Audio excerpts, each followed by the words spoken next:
Beshies, ito nandito tayo sa back garden namin kasi i-cultivate ko itong mga mga lupa na dito sa para makahinga naman sila. Kasi yung mga tanim natin, ito cabbage na to. Anytime to siya magtutubo.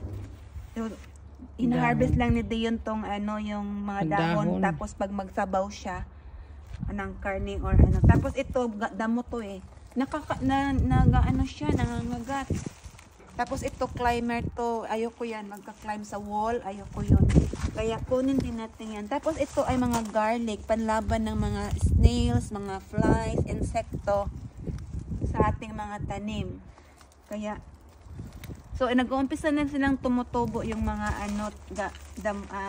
bulaklak natin. Ayan, mga yan sila, bulaklak, maganda yan pag tumutubo. Tapos ito yung flower. Oh, yellow ang dahon. Flower. Tanggalin mo rin yan. Ayaw ko to. Ito. Tanggalin ko yung maganda ang dahon. Tapos ito naman ulit ang dahon. So, ganito lang mag-garden kasi maganda ang panahon ngayon. May sun. So, yan lang. Tapos, ito may mga damo po. Kunin natin. Damo yan Inisan natin sila para malinis. Bakit ganito siya? Gamitan mo ng tinidor, Glenn.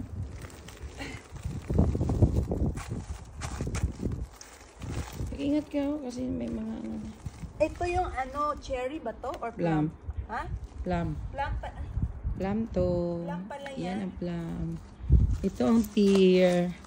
Nagsisimula na silang ang buds ng pear. Yan. Kaya sana ba ito? Yan. Hindi mo close up. Ayan. Close up.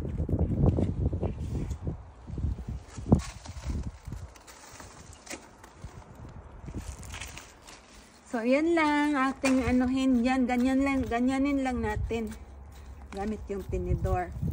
Maraming tanim yan sa sa ilalim. Ito, anong tawag dito? Lupin. Lupin yan sila. Maganda yan sila pag tumutubo yan. Mga lupin yan sila. Simula na sila maganda yan bulaklak. So, ilang minutes ka na dyan? 3 minutes na. 3 minutes ito. Mga bawang yan. Marami sila. Yan. Ito rin ang cabbage wild. Yung mga gandang dahon ko kunin ko para pang sahog sa sabaw. Nalibutan ng garlic kaya wala masyadong buhok. Kaya hindi masyadong kinakain ng slugs. Snail. Ito yun. At kinakain sila ng snail. Ganyan ang mangyayari sa dahon nila.